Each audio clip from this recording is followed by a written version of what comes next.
Hello guys, welcome back again to my channel. There have been some rumors that they want the Igbos to join in the army. Then I asked this question. So in all the political space in Nigeria, you want the Igbos to join the army. So you want the Igbo that you have been maltreating to join the army to go and die for you.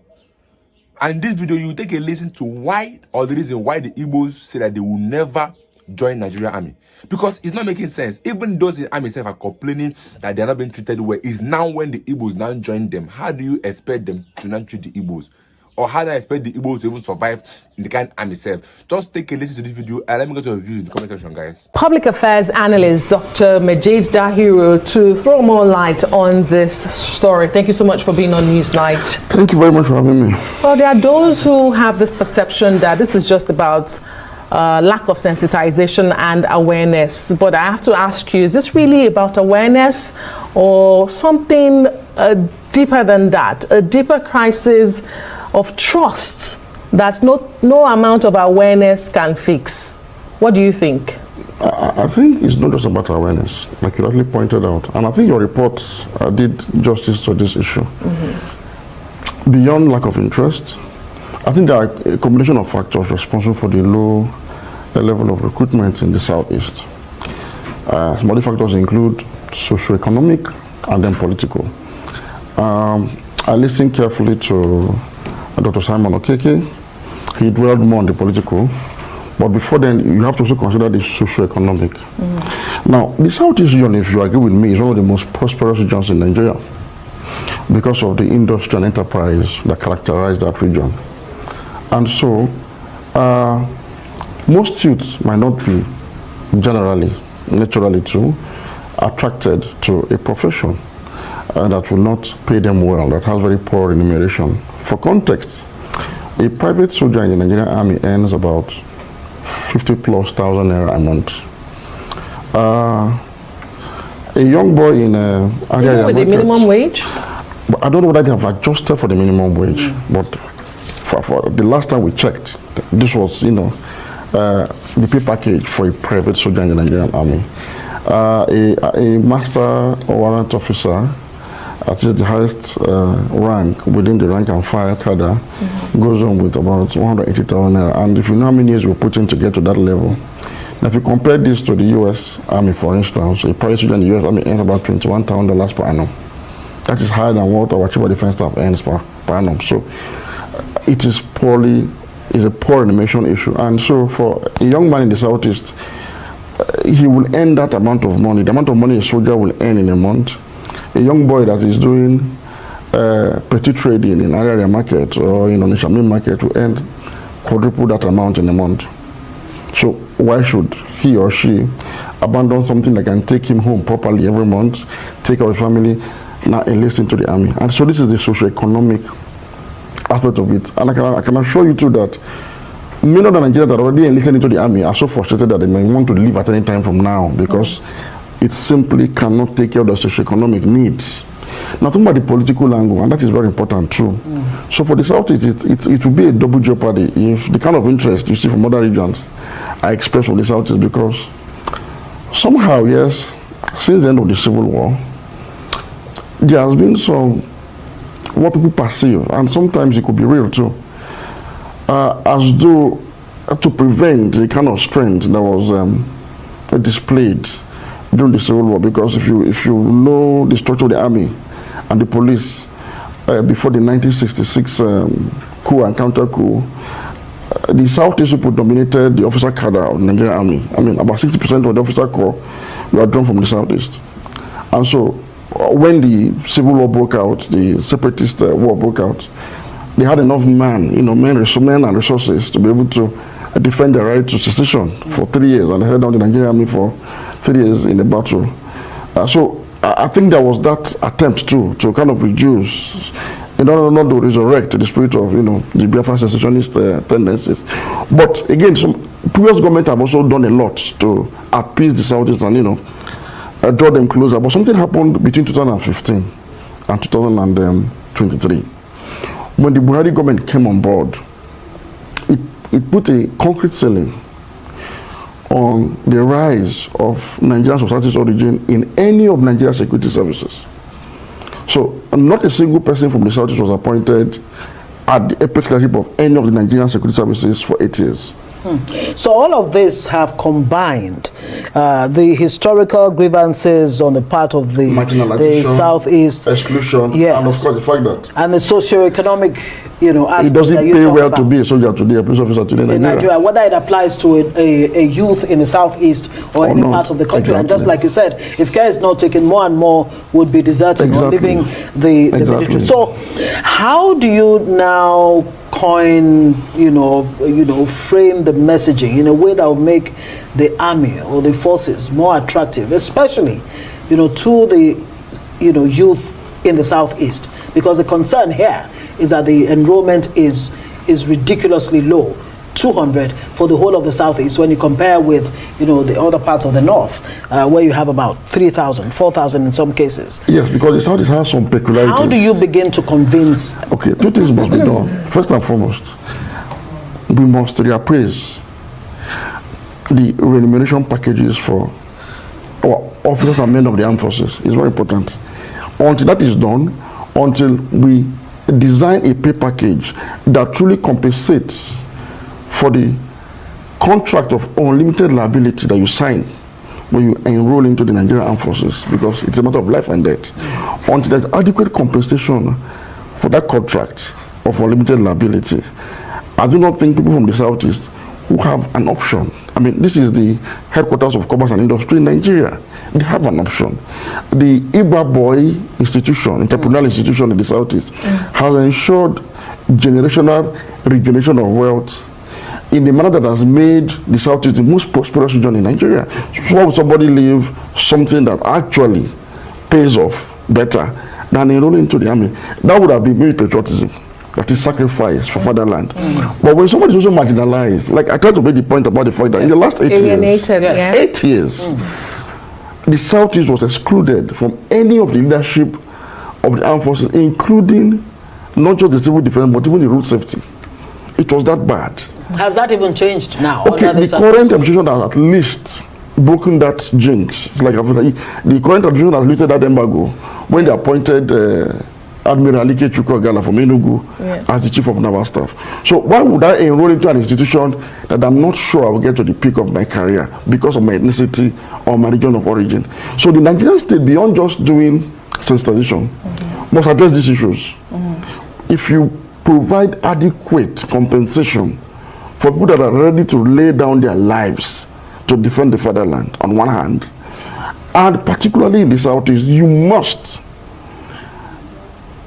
explore the options of inclusivity, equity, fairness, and justice in a manner that allows competence, that allows,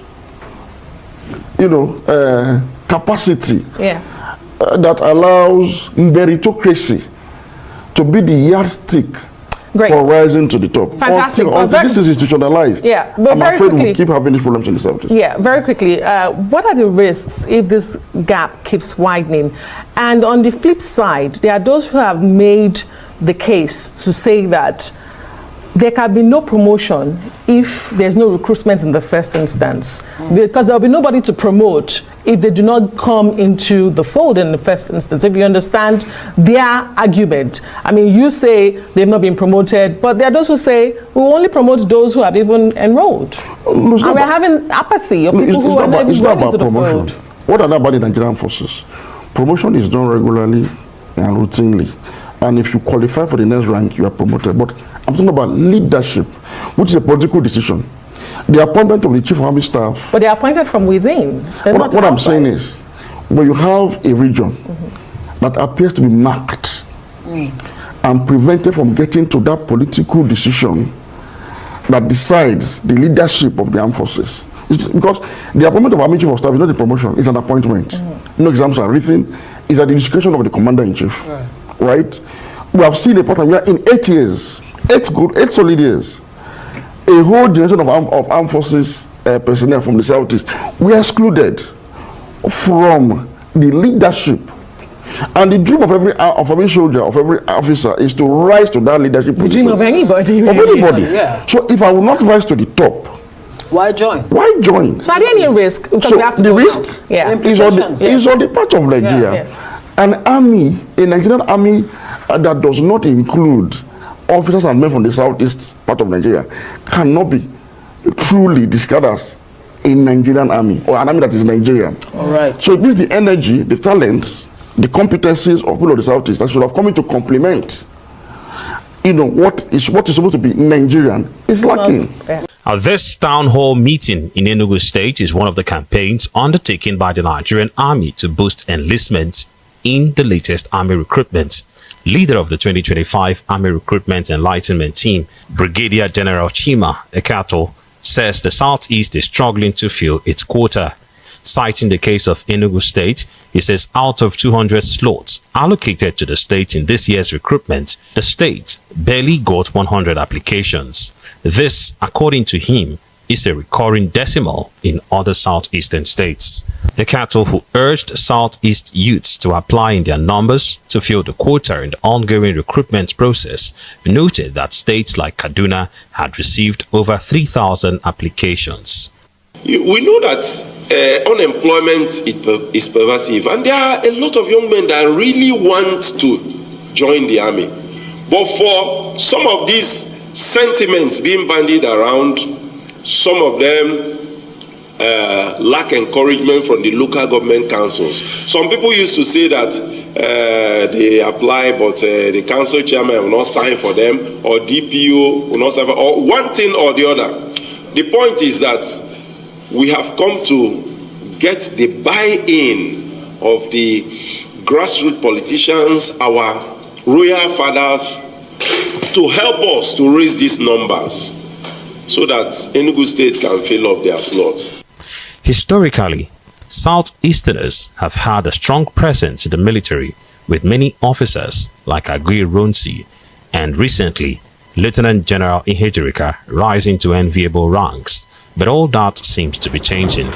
Yes, come in. Good afternoon, sir. Thank you. Thank you. Good to see you, sir. Thank you. You're welcome. Thank you so much. Dr. Simon Okeke Please, is the chairman of the Igbo Elders Consultative Forum.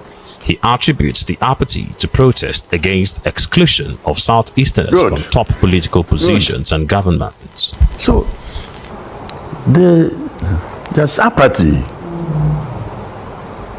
in anything governance, because where they have expected to be treated in same way as the youths from other parts of the country, they are not. In ordinary employment, they are excluded. They only hear that recruitment is going on when action has been taken. They just go in for formality. It is a cumulative action. It's cumulative. Since the end of the war, Igbo have been excluded from the governance of the country. And their children know it. And that's why they fight for themselves, because they know that a few of them that are gotten into one office or the other, they are just relegated because they have no godfather. Okeke, who served as the chairman of the Police Service Commission from 2001 to 2006, says while in office, he noticed there was a ceiling for persons from some geopolitical zones from rising to the peak of their career. In 2001, I was privileged to be appointed by the President of Obasanjo as to chair the Police Service Commission. I found that Igbos are not there, because those that are there are not promoted beyond a certain level. They can never go beyond a certain level. It's an unwritten law. Even in the army where you are talking about, how many Igbos are appointed chief of the army? How many? That's the highest you can think of. The 89-year-old retired surveyor lauds the efforts of the army in trying to remedy the situation, but wants the army to do more. If Igbos are assured today, and they mean it not just by talking, that if they are recruited, if they submit themselves to go to the army, or police, or navy, or air force, they will be treated like others. You find them, instead of jappering, what do you call it? Japper to out of the country, to fend for themselves. You find them there. As Nigeria seeks to bolster its internal security in this time of insecurity, analysts say there's a need to reconcile all differences and ensure key government institutions are detribalized and all citizens given a sense of belonging so as to contribute to the nation's development. You know, this country is a country full of hypocrisy. So now you want the Igbo to join the army. Why is the Igbo not in the Senate? Even though the Senate are being maltreated. Those Senate cannot even talk. If you talk now, they'll come for you. Talk more of those that will now join the army. They're going to go to sacrifice their life because this government don't even care about the army. Because imagine even the army themselves, they are also that are in the army, the Yorubas in the army, are even complaining that this government don't care about their well-being, that this government are not taking care of them, and that is true. Because tell me how they will be buying, and I've heard that if you buy an army man, or if you buy a Fulani herdsman as an army, the army will also punish you. So that means they've told the army not to fight bandits and Boko Haram members. And then tomorrow we are crying of insecurity in Nigeria. And tomorrow we are saying that Nigeria is suffering from insecurity, whereas our own army are being punished for even fighting the Boko Haram members. That means they want the Boko Haram members to be going scot-free. It doesn't make any sense that this is the level where we are in Nigeria, and now you want the Igbo to join the army to go there and do what? To go there and sacrifice for a nation that have always been maltreating them, that have always been discriminating them. It does not make any sense. But I believe you watch that video. Let me get your views in the comment section, guys. I will see you guys in my next video.